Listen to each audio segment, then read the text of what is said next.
लाम मीम अहसिबन नास, क्या लोग सोच रहे हैं अन यक़ूलू आमन्ना, कि ईमान लाए, वहुम ला युफ्तनून, क्या फितनों में नहीं डाले जाएंगे।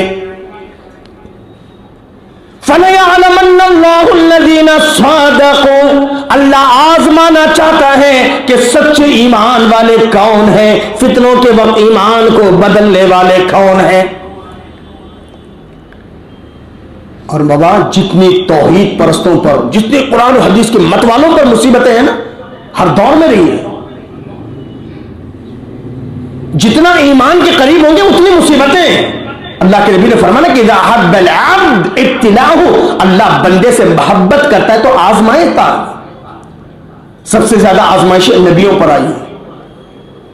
जैसे कि आज आपके लिए मसाइल हैं, अल्लाह ताला आसान फरमाए, अल्लाह खैर फरमाए मेरे भाई, बिल्कुल सब्र सी बात के साथ।